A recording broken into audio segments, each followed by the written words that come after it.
T to the G, and I'm here with the, and we back again with another Mr. Ballen reaction, another top 3 places you can't go, but people still went anyways. Part 8. Now we don't know why he missed a part 7. I don't know. He didn't do it. This ain't on us. We just looked and saw he just went 4, 5, 6, 8. Yeah. So we're like, all right, well we're gonna do it too. So that's not our fault, guys. No, we know how to count. We did the miss. Yeah, we know how to count. I mean, I do. Very well. So anyway, without wasting time, let's go. Into today's stories. If you're a fan of the strange, dark, and mysterious delivered in story format, we are. Then you come to the right channel, because that's all we do, and we upload 3, 4, even 5 times every week. So if that's of interest to you, please offer to give the like button a ride home, and as soon as they get in the car, immediately start chain-smoking cigarettes with the windows up and blare techno music at full blast, and then drop them off 40 He can't even do it. I can't even do it. Blare techno music at full blast and then drop them off 40 miles away from their home. Also, please subscribe to this channel and turn on all notifications. Same thing for us, like we always say: subscribe, like, share, put us in that algorithm, man. Let's for go. All of us, for sure. And like I said, support us. Hello, because we appreciate it.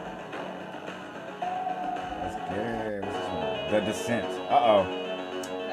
Does it sound like some water? 2000, a 24-year-old named Yuri Lipsky was standing in front of a cafe in Dahab, Egypt, overlooking the Red Sea. He had traveled all the way to the Sinai Peninsula from Moscow in order to film himself swimming through the arch, but now it was looking like that probably wasn't going to happen. The arch is an 85-foot-long underwater tunnel that connects a massive sinkhole right on Dahab's shoreline called the Blue Hole to the Red Sea. To get to the arch, you need to enter the Blue Hole directly and descend straight down 181 feet, where you'll reach the top of the tunnel on the northeast side. But there's a catch. If on your descent you happen to miss the ceiling of this arch, which apparently it's pretty easy to do, you run the risk of going too deep. Now, going too deep does not mean you're going to miss the tunnel altogether. The arch actually starts at 181 feet, but then goes all the way down to 393 feet. So it's a huge, huge opening. The risk of going too deep has to do with how your body responds to the type of gas you're breathing. For those who are unfamiliar with diving, generally speaking, you have 2 types of dives. There's recreational diving, where you breathe the same air that you breathe on the surface. They literally jam air directly into scuba bottles. You breathe that, and you go down to 130 feet. That's the recommended bottom depth that you would go down breathing regular air. And then there is technical diving, where you breathe a special mixture of gases. Typically, it's going to be a mixture of helium, nitrogen, and oxygen that allow you to go below 130 feet. This type of diving is exponentially more dangerous and requires all sorts of additional training. Because the minimum depth you would need to go to in order to access the arch is 181 feet, that puts you well in the technical diving range, which means you should be diving mixed gas and have special training and equipment. But year after year, people try to dive down to the arch and go through it on regular air, and year after year, people die doing it. When your body absorbs too much nitrogen, you can get something called nitrogen narcosis, which is a lot like being drunk. And in extreme cases, divers who get this have been known to remove their mouthpiece and inhale water, believing they are actually on the surface. Below 130 feet, your body absorbs nitrogen much faster, and regular air is a whopping 78% nitrogen. So the risk of getting nitrogen narcosis is exponentially higher if you're breathing regular air below 130 feet. Also, oxygen can become toxic the deeper you go in the water column. It can lead to blackouts and convulsions that if you don't have someone there to literally physically move you up in the water column, you won't recover from it and you'll die. Regular air contains 21% oxygen, which is a lot of oxygen. So if you're diving regular air below 130 feet, you are at an increased risk of developing O2 toxicity. Now, to be clear, it is possible on regular air to dive down to 181 feet and make it through the arch and come out the other side and be just fine. But you're realistically at 181 feet pushing the absolute boundary of what you can get away with on regular air. Below 200 feet, you're probably dead. So if you're attempting to swim through the arch on regular air, you need to be paying very close attention to your depth as you descend so that you don't miss the arch and accidentally drift down below 181 feet to the very deadly 200 feet and beyond. So earlier in the day, Yuri had gone down to the edge of the blue hole, and he had found one of the diving instructors that taught inside the blue hole. His name was Tarek Omar, and he asked him if he'd be willing to take him down to the arch to help him film himself going through the arch. And Tarek said, yes, but I need to train you for 2 weeks before you're going to be considered qualified to do that. And you need a special setup with a special gas mixture to do this dive. And Yuri was like, well, I'm leaving in 2 days to head back to Moscow, so I need to do this dive now. Is there any way you can do it today or tomorrow even? And Tarek was like, no, that's not how this works. And Tarek understood this more than anybody else, because in addition to teaching diving at the blue hole, Tarek's job was to dive down to the bottom and retrieve the dead bodies of inexperienced or overconfident divers that attempted the archway and didn't make it. Although there is not an official body count of how many... That's like the epitome of the person you need to listen to. Like, yes. Please listen here. That's the person you need to listen to. Out of anybody on the planet, if you say no, it's no. You actually walked right into the person that you need to talk to and get the right information from. Like, listen to every word he said verbatim. How many people have perished inside of the blue hole? Locals believe it's as high as 200 people just in the last decade. After Tarek was unwilling to take him without properly training him and outfitting him with the right equipment, Yuri thanked him and went on to a couple different other diving instructors with the same request. Will you take me in the next couple of days? And they all said, no, we need to train you and you need special equipment. And so finally, after no one was willing to do this, Yuri just left. Later that day, owners of cafes that overlooked the blue hole remember seeing a young man who was by himself walk to the edge of the blue hole. He puts on all of his scuba gear. He puts on a helmet and then straps a big camera to the top and ratchets it down.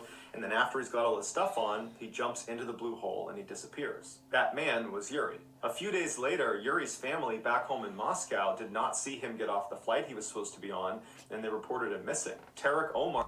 Isn't that crazy how you be like talking to the guy who's actually going to be picking up your body from the bottom of that hole? And he's going to look and just say, I told you. Exactly. That's crazy. You know how much frustrating is also for those people? Like, it's not one person told you. Like 5 people told you. 5 people say, no, you cannot do it. Yeah. I need to train you. Like, and I'm going to be probably the person who's going to grab you too late. Yeah, like, that's crazy. Listen to people. Sometimes you have to just don't do it. Yeah, sometimes I just listen. For real, that's the lesson today. Listen to people sometimes. Come back again when you're ready. Yeah, 2 weeks exactly. Come back when you got 3 weeks to waste. You know what I'm saying? Like you don't. Yeah. It's not content over everything. It's not about content. Ain't that serious? Ain't that? Yeah, deep. But unfortunately, right now, people live for content. That's true. Like really, people live for content. Or they die for it. Yeah. But their whole life is just a content. Yeah. That's sad. That's not life, guys. Nah. Whatever. Let's see how Yuri made it or didn't.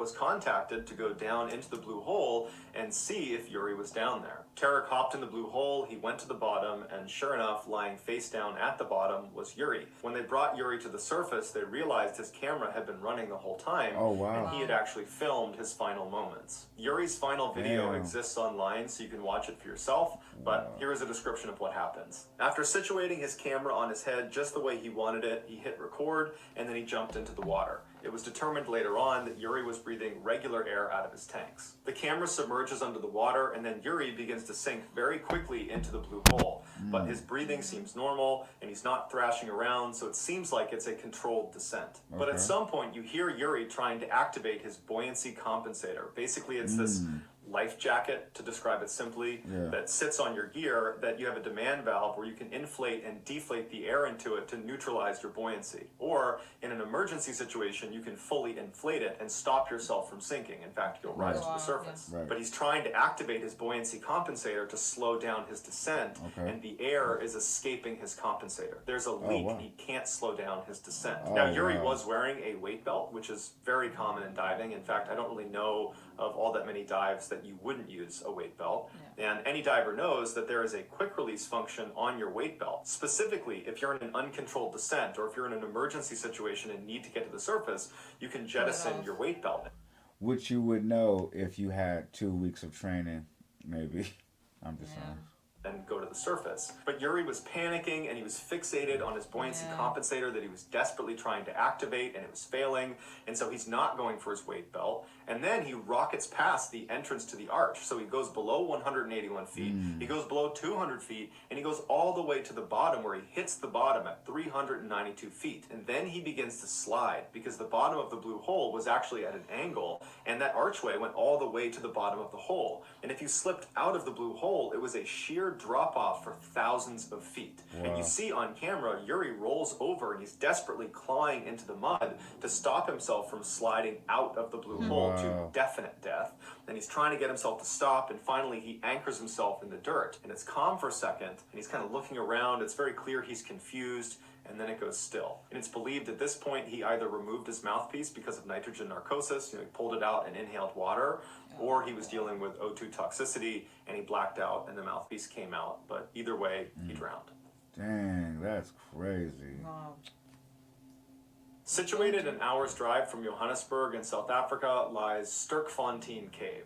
The cave is famous for the fossils that have been found there, and also for its underground lake, whose walls look like Swiss cheese. There's all these tunnels that spider all over the place. Many of them are unexplored, and no one knows how deep the cave actually goes. In 1984, cave diver Peter Verhusel, along with two of his friends, decided they wanted to explore these passageways in the lake, and specifically they wanted to check out a chamber called Milner Hall, which was fairly far down in the lake. There was a guideline that was anchored from the surface of the lake all the way down into the different sections that had been explored, and this was so cave divers could hold on to it and make their way through without getting lost. Not that I've ever been cave diving, but from what I've read, there is one golden rule. You never let go of the guideline. And if you do, it better be extremely well planned, and you should do it with other divers present. Peter was a notorious risk taker and was the least experienced cave diver of the three. Oh, wait, they're in the water again? It's another cave. You gotta stay away from this water. I keep trying to tell y'all. When they entered the lake, they were all holding the guideline, and Peter was the third back. And so they began descending down into the lake, and at some point, Peter's curiosity got the better of him, and he left the line to go look at the wall where there was, something he wanted to look at. And luckily, the other two divers noticed it, they saw him, and they swam over and got him and brought him back to the guideline. And even though you can't communicate underwater, I'm sure they looked at him like, come on, don't do that. What you doing? They kept going down, and then once again, Peter's curiosity gets the better of him. He leaves the guideline and goes over and checks something else out. The other two divers notice again, they turn around, they grab him, and they pull him back, and now they're looking at him like, you can't do this, no more. And so Peter's body language indicated that he got it, and he was back on the guideline, he's not going to do it again. And they continue down, and they're getting closer to Milner Hall when the first two turn around to check on Peter, and he's gone. And now previously, when they found him those other two times when he left the guideline, he was just over right against the wall, and he was easy to spot. Right. But this time, he wasn't. They're looking around with their lights, and he's nowhere to be found. Wow. And they're not prepared to go leave into one of these tunnels to go looking for him because there was so many. It was like Swiss cheese down there with all these different tunnels he could have gone into, and they didn't know which one he went in.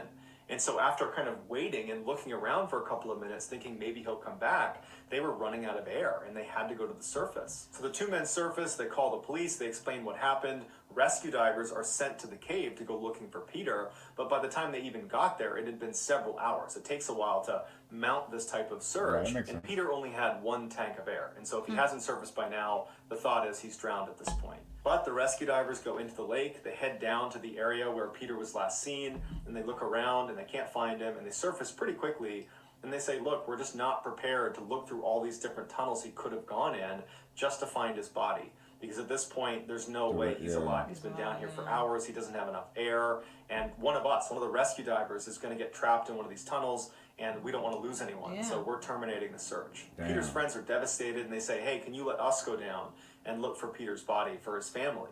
And the police said, no, we're banning diving in this cave. 6 weeks after Peter went missing inside of this lake, a group of dry cavers were doing some work in a chamber that was right next to this underground lake. And they were chiseling this wall when all of a sudden the wall kind of collapsed, revealing another chamber on the other side of this wall. They took their flashlight out and they looked inside, and it looked like a tunnel that kind of weaved around the corner. And they shined their light on the ground, and it looked like there were some muddy or sandy footprints that were left, as if someone had been walking right there. The cavers were initially terrified, the idea that there's anything living behind the walls inside of a cave. But they stepped over and they walked around the corner, and it revealed this huge air pocket that clearly was connected to the underground lake, because there was water right in the middle of this air pocket, and there was no other way in besides, you know, this wall that's collapsed.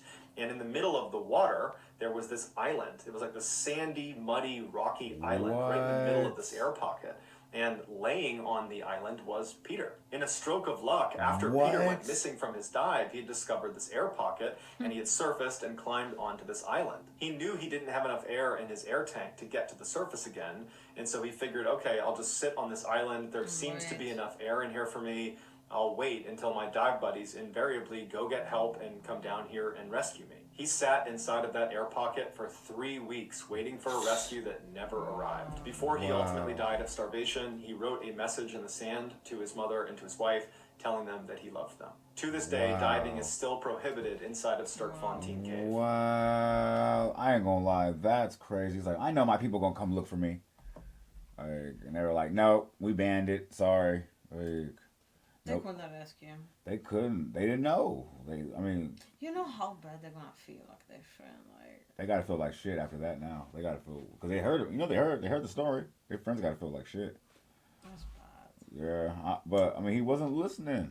Like. So, yeah, you have to listen. They say no. They got you 2 times. That was your fault. So, I don't know. That's crazy. That's a stroke of luck. Like. Man, that's crazy. That's all the way around. That's crazy. Yeah. You wouldn't expect that. If not me, then who?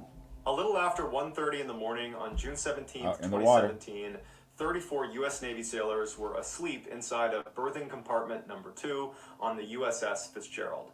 Their berthing compartment was below the waterline, meaning where they were sleeping was underwater. They were sailing along through the South China Sea when all of a sudden there is this explosion in the berthing compartment and a rush of cold air. The explosion was a 30,000-ton container ship crashing into them, gouging an opening in their wall bigger than a semi-truck. Before any of the 34 sailors could make sense of what was happening, tens of thousands of gallons of seawater are pouring into their compartment. The sailors were sleeping in what they called coffin lockers, which were these bunk beds where the bunks were stacked 3 high, and the lowest bunk was practically on the ground. And so as soon as the water came pouring into the room, everybody who was sleeping on a lower bunk was immediately completely submerged in water, and all the furniture inside of the space was lifted up by the rush of water, and a few unlucky sailors who were in those bottom bunks were trapped by furniture that landed right in front of their bunk. The sailors immediately jumped into action, leaping out of their bunks, pulling people out of those lower bunks. Everybody's trying to help each other out to get to the exit, which was a ladder that led up to a hatch in the ceiling. The sailors inside of the space were very close with each other. Pretty much 24 hours a day, they were always within a few feet of each other. Makes sense. And so that explains why, as the water was rising and rising, getting up to their necks, they formed an orderly line as they all made their way up this ladder through this hatch. As they waited in line to get out of the space, the water was getting so high that they were tilting their heads to barely be able to breathe the space that was left inside of the room. And when the water is really cold, you involuntarily open your mouth. And so water was pouring into their mouths, making it very hard to breathe. As each man climbed the ladder and went through the hatch to relative safety, they would turn around and help the next guy up. And they remembered hearing this hissing sound, which was the sound of all the air being forced out of the compartment through this hatch as it filled with seawater. And then finally, the survivors that had made it out of the hatch were able to pull the last few guys that were in line to go up the ladder. They pulled them out, and then they realized they're short 8 sailors. But they're faced with this terrible decision because they need to shut the hatch and seal it. It's a procedure inside of a sinking ship to keep it from sinking. If they don't shut this compartment, they run the risk of killing more people on board the ship. And so they decide they're going to wait for a couple of extra seconds, and they begin yelling, "Come to the sound of my voice," in hopes that anybody that's still down there could hear them through the water and would swim to them. And then before they shut it, they poked their head down and looked, and they saw a glimmer of what looked like a man swimming away from the ladder. And they're thinking, why are they swimming away? Don't they know they need to come here? And they're yelling to this person, come back, swim to our voice. And then moments later, this burly sailor from Arizona named John Meade came out of the darkness and clambered up the ladder, and they pull him out, and he's coughing and he's gagging, and he said, "Gary Ream saved me. I was behind a locker. He pulled me out." Oh, shit. And it dawned on the two sailors that saw that man swimming away from the ladder farther into the compartment that they had tried to stop, that they had tried to get back to them. That wasn't John Meade. That was Gary Ream. He was intentionally swimming back to save these guys. But now, in a cruel twist of fate, they had to seal the hatch, with Gary and 6 others still inside. At 37 years old, Gary Ream was a veteran of the ship. He referred to the other sailors as his kids, and when they were on land, he would invite them over to his house for holiday meals. He was approaching 20 years of service, and he was planning to retire soon and move back to Virginia with his family and become a fireman. Gary was asleep inside of berthing compartment number 2 when the crash happened, and instead of going up the ladder to safety, which he could have done, he was near the ladder, he instead decided to make multiple trips into the far back section of the compartment, which is where the most people were trapped by furniture, either in their bunks or in the bathroom stalls. And he went back over and over and over again, knowing full well that once this water reaches the ceiling, they are going to seal the hatch. He's been in the Navy almost 20 years. He knows the procedure. But Gary loved his kids, and he was prepared to die for them. And on this day, he did. 19 of the 27 surviving sailors credit Gary for saving their life. So that's going to do it, guys. If you found this... Yeah, shout out Gary. You are the truth. Amazing. They said he saved 19 people. 19 people, that's a lot. That's crazy. I don't know if anybody would even be having enough courage to even go back one time just to go save one person, but yeah, that's amazing. That's amazing. This is one of those stories where you're like, okay, cool. You didn't do something stupid like by going to go explore some shit. Like, you know what I mean? You was actually... That was saving people. Yeah, you was saving people, and yeah, that's a place you don't want to go. Like, a sinking submarine. Yeah, that makes sense. But I like to say, just shout out him because he did it with honor, class, and grace. Like, and that was dope. But yeah, man, what do you think about it? That was crazy. Yep. I believe that. And that was amazing, actually.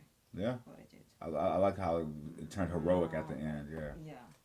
Not a lot of people will. Yeah, that's crazy. You don't do that.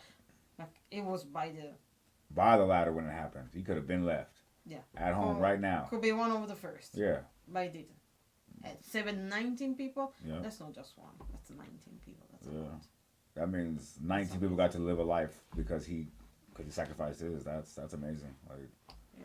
Well, I appreciate you guys' service, but that's Team Hallenzano, man. We here. I'm Ink T to the G, and I'm here with the and we are done with part 8 of top 3 places you can't go but went anyway. So we're gonna be cutting it here shortly. I'm sorry, we're gonna be cutting it here for now. We'll be back shortly with another one. So like we always say, leave a like, comment, subscribe, share to be aware. Please leave comments. Like, let us know what you think about it. If you know any crazy place, any crazy stories, if you ever been in a crazy place, because I believe like there are a lot of people, out there where they, know some crazy places, and they've been in crazy places. That's true. I've been some crazy places. Yeah, I don't. So yeah, let us know if you guys. Yeah, let us know if you guys have been to some crazy places as well, and we'll be back to respond to that. So thank you for tuning in with us again. Like I say. Like, comment, subscribe, share to be aware. Put us in our algorithm because we need to be there. And we gone. Peace.